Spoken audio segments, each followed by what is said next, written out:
विभीषण जी कह रहे कि लंका वाले सब प्रतिकूल हैं मेरे, जो देखो जो गालियां बक रहा है, रावण तो मारने की धमकी दे रहा है, लेकिन जो रघुवीर अनुग्रह कीन्हा, जो रघुवीर अनुग्रह कीन्हा, जो रघुवीर अनुग्रह कीन्हा, जो रघुवीर अनुग्रह कीन्हा, तो तुम मोहे दरस हठ दीन्हा, तो तुम मोहे दरस हठ दीन्हा, तो तुम मोहे दरस हठ दीन्हा, तो तुम मोहे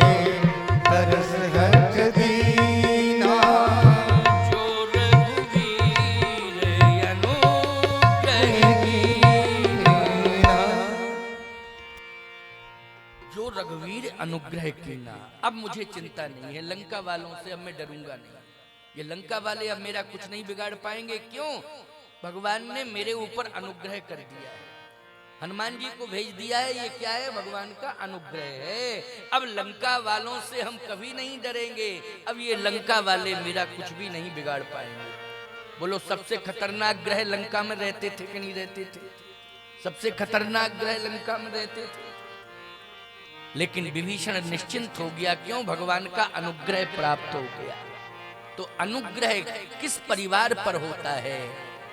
परमात्मा का अनुग्रह उस परिवार पर होता है जहां बहुएं प्रेम से रहती हैं। सीता, मांडवी, उर्मिला, सुरकीर्ति बन करके रहती हैं। उस परिवार पर परमात्मा का अनुग्रह होता है और फिर उस परिवार का ग्रह कुछ भी नहीं बिगाड़ पाते। आएंगे लेकिन चले जाएंगे। लगेगा परेशानी हो रही है, लेकिन कैसे परेशानी दूर हो गई पता ही नहीं चलेगा। पता ही नहीं चलेगा कैसे परेशानी दूर हो गई। जैसे किसी का ऑपरेशन होना होता है ना, और बड़ा ऑपरेशन होना हो, उसे पता चल जाए कि बहुत बड़ा ऑपरेशन होना है, तो वो डरता है, मैं नहीं कराऊंगा, मर जाऊंगा, भले ही कुछ भी हो जाए, डॉक्टर को मना कर दो, हम ऐसे ही ठीक रहेंगे। लेकिन जब डॉक्टर बेहोशी का इंजेक्शन लगा देता है ना, तो कब ऑपरेशन हो गया उसे पता ही नहीं चलता है। क्यों? डॉक्टर ने एक प्रयोग किया है। ऑपरेशन करने के पहले क्या है? प्रयोग किया है, जिससे कष्ट ना हो। ऐसे ही ये ग्रह आते हैं, उसमें परमात्मा अपना प्रयोग करता है, कृपा का, अनुग्रह का। और जब परमात्मा अनुग्रह का प्रयोग करता है तो कब परेशानी दूर हो गई पता ही नहीं चलता है प्यारे। ये है परमात्मा का अनुग्रह। इसलिए दशरथ जी आज प्रसन्न हैं कि अब हमारे राज्य में कभी कोई बाधा नहीं आएगी। ऐसी बहुएं आई, सिंहासन पर बिठाऊंगा। अब तो भगवान राम ने सोचा कि 6 साल की बहू और 15 साल का बेटा, सिंहासन की बात चलने लगी। सीता जी की आयु क्या है? 6 साल की। कल मैंने बताया था ना, 6 वर्ष की आयु। तो 6 वर्ष की बहू और 15 साल का बेटा राजकुमार। 6 साल की बहू और 15 साल का बेटा मालकी दे दोगे तो क्या परिणाम होगा? कल्पना करो, मालकी दे दोगे तो क्या परिणाम होगा? अनुभव चाहिए कि नहीं चाहिए? बेटी से प्रेम करना चाहिए, लेकिन बेटी को अनुभव देना चाहिए कि नहीं देना चाहिए? दूसरे के घर में बहू बन के जाएगी, उसके पहले अनुभव देना चाहिए, देना चाहिए। लेकिन अभी तो 6 वर्ष की आयु है, तो कौशल्या जी को अनुभव देना पड़ेगा। बोलो, देना पड़ेगा नहीं? और कब तक अनुभव? आज भारतीय संविधान के अनुसार 18 वर्ष की आयु में बालिक अवस्था मानी जाती है। मत देने का अधिकार कब मिलता है? बोलो, वर्तमान की बात बता रहा हूं मैं।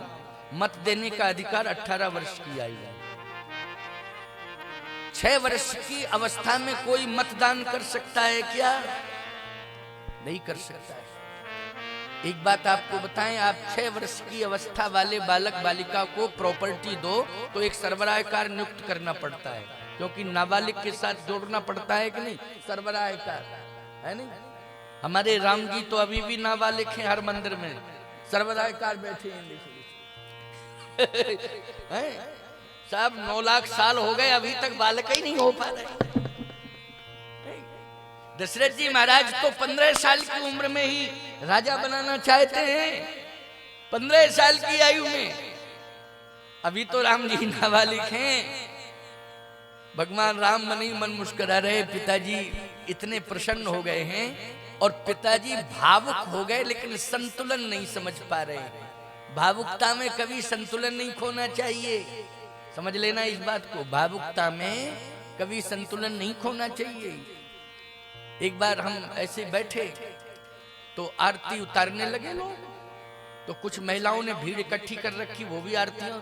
एक महिला दूर से आई नाचते हुए और आरती ली, ऐसी आरती की कि वो बत्ती उचक के हमारी दाढ़ी में गिरी साहब। अरे हमने कहा कि ये तो समझ में नहीं आ रहा है कि आज मेरी अंतिम क्रिया हो रही थी क्या? अरे मैंने कहा ये क्या किया, ये क्या किया? वो तो बहुत जल्दी हमने अपना संतुलन बना लिया। ये भावुकता थी, लेकिन संतुलन बिगड़ गया था। भावुकता में संतुलन नहीं खोना चाहिए, है? अच्छा एक बात बताओ, ये बाबाओं की दाढ़ी में जरा सी बत्ती का, जलती हुई बत्ती का प्रयोग हो जाए तो कपूर का काम करती है दाढ़ी साहब। पता नहीं कौन सा इसमें तेज होता है। तुम लोगों के केशों में हमारे केशों में अंतर है। हाँ, कुछ होता है साधुओं के, पता नहीं क्या है, कपूर का काम करते हैं। तो समझने की कोशिश करना, भावुक होना चाहिए लेकिन संयमित तो संतुलित होना चाहिए। होना चाहिए कि संयमित और संतुलित होना चाहिए। गीत गाओ लेकिन विचार करो कि हम गा क्या रहे हैं। जगन्नाथ के चरण कमल में नैन हमारे अटके, ये तो ठीक है, लेकिन इतने ज्यादा भावुक हो जाओ कि जगन्नाथ के नैन कमल में चरण हमारे अटके, ये गाने लगो तो बोलो समस्या खड़ी हो जाएगी जगन्नाथ भगवान के सामने कि नहीं? हो जाएगी कि नहीं? गीत तो गाना चाहिए लेकिन भावुक होना चाहिए, लेकिन संतुलन बिगड़ना नहीं चाहिए। संतुलन बिगड़ना नहीं चाहिए। आओ, दशरथ जी महाराज के इस विचार पर प्रभु राम मन ही मन मुस्कुरा रहे हैं। और प्रभु राम ने श्री किशोरी जी से जाके कहा भवन में अंदर कि मेरे पिताजी जो है तुम्हें महारानी बनाना चाहते, तुम तैयार हो जाओ। अब जानकी जी तो सब जानती हैं कि क्या होना है आगे। क्यों भाई, सीता जी से कुछ छिपा है? आगे क्या होना है, हम क्या करने के लिए आए हैं। भगवान की शक्ति है, वो ब्रह्म की शक्ति है और ब्रह्म शक्ति के बिना अधूरा है। इसलिए ब्रह्म पूर्ण आज हुआ है क्योंकि उसे शक्ति मिली है, और जब तक ब्रह्म को शक्ति नहीं मिली थी तो ब्रह्म अपने को अपूर्ण मान रहा था। अब लक्ष्य क्या है? निश्चरहीन करो मही भुज उठाए पूर्णकीन, सकल मुनन के आश्रमन जाए जाए सुख दीन। तो निश्चरहीन करो मही भुज उठाए पूर्णकीन। राक्षसों का श्रृंगार बिना शक्ति के होगा? शक्ति साथ में जाएगी तभी तो, क्यों भाई, श्रृंगार होगा। हम शरीर लेके आ जाएं और बोलने की शक्ति ना हो और बैठ जाएं मंच पर, तो लोग यही कहेंगे कि महाराज बोल तो पानी रहे हैं लेकिन बिठाल दिया है क्या, संगमरमर की मूर्ति लाए हो? नहीं नहीं नहीं, शक्ति होगी तभी हम बोलेंगे। घंटे, 2 घंटे, 3 घंटे, 4 घंटे शक्ति होगी उतना ही तो बोलेंगे। आप लोग भी अनुभव करते हो, जब ज्यादा देर तक प्रवचन करते, महाराज के पास शक्ति बहुत है, शक्ति है तभी बोल रहे हैं।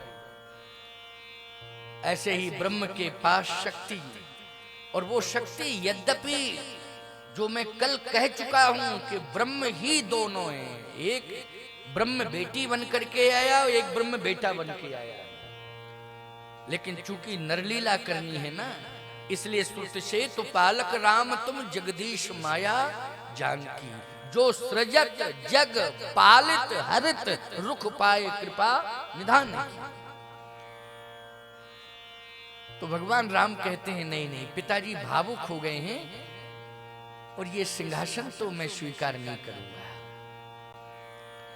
और सत्य कह रहा हूं आपसे, भावुक बने रहे दशरथ जी, लेकिन वाणी से नहीं कह पाए। 12 साल हो गए, पूरे 12 साल हो गए।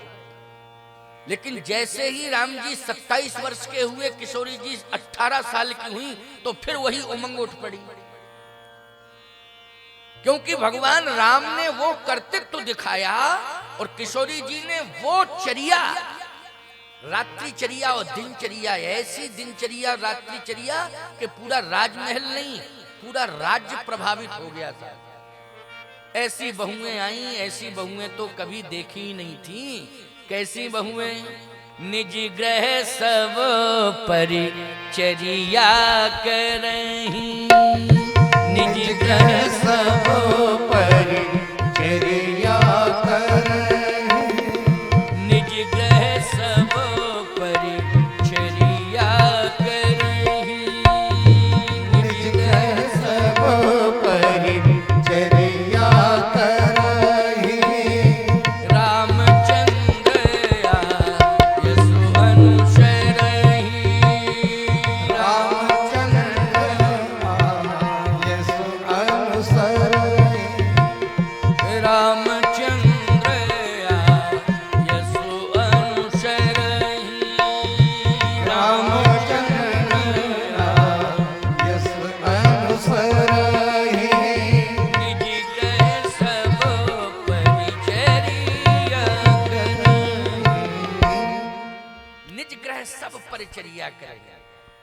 दासियां बहुत आई थी सेवा के लिए, हजारों दासियां आई थी, दास भी आए थे, दासी दास दिए बहु तेरे, हजारों दासियां सेवा के लिए आई थी। लेकिन राजमहल के अंदर श्री जानकी जी ने, सीता जी ने, उर्मिला जी ने, मांडवी जी ने, श्रुतकीर्ति जी ने, इन चारों ने स्वयं राजमहल को संभाला। झाड़ू लगा रही हैं, रसोई तैयार कर रही हैं, जो भी ग्रह परिचर्या थी माताओं आप सब जानती हैं, अनुभवी हैं, वो सब संभाल रही हैं। कौशल्या जी प्रभावित हो गई, गजब की बात है, उम्र छोटी है लेकिन संभाल कैसे नहीं है। अरे संभाल, वो तो पूरे ब्रह्मांड को संभाल रही हैं साहब, ये तो है राज्य। बोलो, पूरे ब्रह्मांड को संभाल रही हैं, सृष्टि को संभाल रही हैं, ये तो राज्य है। अद्भुत विलक्षण परिचर्या। भगवान राम क्या कर रहे हैं? आयसु मांग करहीं पुर काजा, देख चरित हर्षै मन राजा। चक्रवर्ती सम्राट महाराज श्री दशरथ से आज्ञा लेते हैं और राज्य को संभालते हैं। सिंहासन पर नहीं बैठे, लेकिन राज्य की संपूर्ण व्यवस्था को संभालते हैं, पूरी प्रजा को संतुष्ट करते हैं अपनी कार्य प्रणाली से, अपने चरित्र से। विवाह के बाद आप मालिक ना बनाए बेटे को, और अपने आप बेटा जो है खेती खलियान, रिश्तेदारी, व्यवहार, आने जाने वालों को संभालने लगे। ईमानदारी से बताओ, आपको प्रसन्नता होगी कि नहीं होगी? वाह, हम तो सोच ही नहीं रहे थे कि ऐसा अद्भुत चरित्र मेरे पुत्र का, मेरे पुत्रों का ऐसा अद्भुत चरित्र। दशरथ जी प्रसन्न हैं, सुमंत जी प्रसन्न हैं, जितने मंत्री हैं सब प्रसन्न हैं, नगर के अबाल वृद्ध नर नारी सब प्रसन्न हैं। एक साथ जनता कहने लगी, महाराज अब विलंब करने की जरूरत नहीं है, सबके उर अभिलाष ये कहीं मनाए महेश। आप अछत जुवराज पद राम ही देव नरेश। आप अब राम जी को राजा बना लो। राम जी 27 वर्ष के हो गए, शादी के 12 साल तक। शादी के बाद कितने वर्ष तक रहे राम जी अयोध्या में? 12 वर्ष। 15 और 12 जोड़ो संख्या में 27 हो गए ना। 12 और 6 18। 18 वर्ष की सीता जी हैं, 18 वर्ष की उर्मिला जी हैं, 18 वर्ष की श्रुतकीर्ति जी हैं, 18 वर्ष की मांडवी जी। 27 वर्ष के श्री राम जी हैं और 27 वर्ष के श्री लक्ष्मण जी हैं, 27 वर्ष के ही भरतलाल जी हैं, 27 वर्ष के ही शत्रुघ्न जी हैं। जन्मे एक संग सब भाई, भोजन सेन केली लड़काई। शंका समाप्त है। क्यों? जन्मे एक संग, एक ही साथ जन्म हुआ है। तो बोलो है 27 वर्ष के कि नहीं? इसका मतलब यह है कि पूर्ण वयस्क अवस्था हो गई कि नहीं हो गई? 27 वर्ष की है और 18 वर्ष की है। अब पूरी जनता कहने लगी महाराज अब तो राजा बना ही दो, अब विलंब नहीं करो। अब ज्यादा विलंब करने से कोई फायदा नहीं है, क्योंकि आप 60,000 साल के हो गए हो और 60 व्यक्ति 60 साल का हो जाता है तो लोग कहते हैं कि देखो अब कोई ठिकाना नहीं, आंखें कब बंद हो जाएं। अरे आंखें कब बंद हो जाएं ये ठिकाना तो कभी भी नहीं है। समझ गए हो कि नहीं? बहुत से लोग तो ऐसे हैं कि 90 साल पे प्राण छोड़ते फिर भी आंखें खुली खुली रहती हैं। समझ गए? मर भी गए फिर भी आंखें खुली, बंद ही नहीं हुई। आपने दृश्य देखा होगा, बहुत लोगों को सब आंखें खुली की खुली रह गई। तो ये आंखों फांकों का विश्वास नहीं। समझ रहे हो कि नहीं? कि आंखें कब बंद हो जाएं, आंखें कब बंद हो जाएं पता ही नहीं चलता। आजकल तो साइलेंट अटैक हो रहे हैं, पता ही नहीं चलता है। और हम तो कहते हैं कि बूढ़े तो फिर भी टिके हैं, नौजवानों का तो पता ही नहीं चल रहा है। नौजवान ही अटैक में जा रहे हैं। ये कैसा अटैक चला है पता नहीं। ये नौजवानों के ऊपर हावी हुआ है आज का अटैक। हुआ है कि नहीं हुआ है? क्यों हुआ है इसका कारण जान रहे हो? ये सबसे ज्यादा हानिकारक है मोबाइल फोन। बूढ़े लोग तो कम प्रयोग करते हैं, बोलो आज भी बूढ़े लोग कम प्रयोग करते हैं, लेकिन नौजवान तो पता ही नहीं चलता है, कान ही फुर्सत में नहीं है। हाँ। अच्छा, किसी भी नौजवान से आप ये कह दो कि खाना खा लो, भोजन कर लो, भोजन कर लो, तुम डिस्टर्ब बहुत करते हो, पता नहीं इमरजेंसी में तो बात चल रही है मेरी, वो पता नहीं दिमाग खराब, भोजन नहीं करना हमको भोजन। इमरजेंसी में बात हो रही है। कितनी इमरजेंसी आ गई। जब मोबाइल नहीं था तब इमरजेंसी कहां चली गई थी? क्यों इतना दुरुपयोग कर रहे हो? वैज्ञानिकों ने सदुपयोग के लिए ये यंत्र दिया है आपको, दुरुपयोग के लिए नहीं दिया है। ये तो आपकी अज्ञानता है कि आप इसका दुरुपयोग कर रहे हैं। आज अटैक क्यों हो रहा है? ये मोबाइल की किरणें जो है ना, ये हमारे हार्ट पर असर कर रही है, इसलिए नौजवान सबसे ज्यादा प्रभावित हो रहा है। मैं बहुत स्पष्ट बोल रहा हूं, इस बात को नौजवान भी जानते हैं कि हाँ ये हानिकारक है, लेकिन फिर भी मानते नहीं है, फिर भी मानते नहीं है। क्या किया जाए? जानते हैं लेकिन मानते नहीं है। यही तो दुर्योधन की यही प्रवृत्ति थी, जानता सब था वो मानता नहीं था। वो आज का नौजवान सब दुर्योधन बन गया। क्या बन गया? कि जानते हुए भी मानता नहीं है, तो वो कौन है? दुर्योधन। और दुर्योधन का अर्थ जानते हो? जो धन का दुरुपयोग करे वो दुर्योधन। और बोलो ये धन का दुरुपयोग है कि नहीं? मोबाइल आपने महंगा खरीदा, बैलेंस डाला, अनावश्यक रूप से आप खर्च कर रहे हैं, तो ये क्या है? दुरुपयोग है कि नहीं धन का? इसलिए दुर्योधन बनने की कोशिश मत करो, समय को मत गमाओ। कितना व्यर्थ में समय जा रहा है आपका कि आप व्यर्थ की पंचायत में लगे हुए हैं। नहीं, सदुपयोग करिए, समय का सदुपयोग करिए। भगवान राम फिर मन ही मन सोचने लगे कि अब एक फिर ऐसी लहर चल पड़ी कि राम को राजा बनाओ, राम को राजा बनाओ, राम को राजा बनाओ।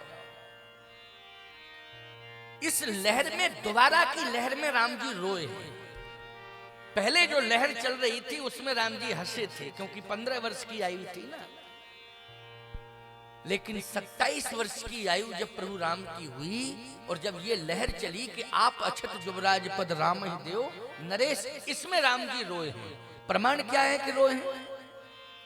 भगवान राम एकांत में बैठे बैठे रो रहे हैं। जन्मेक संग सब भाई,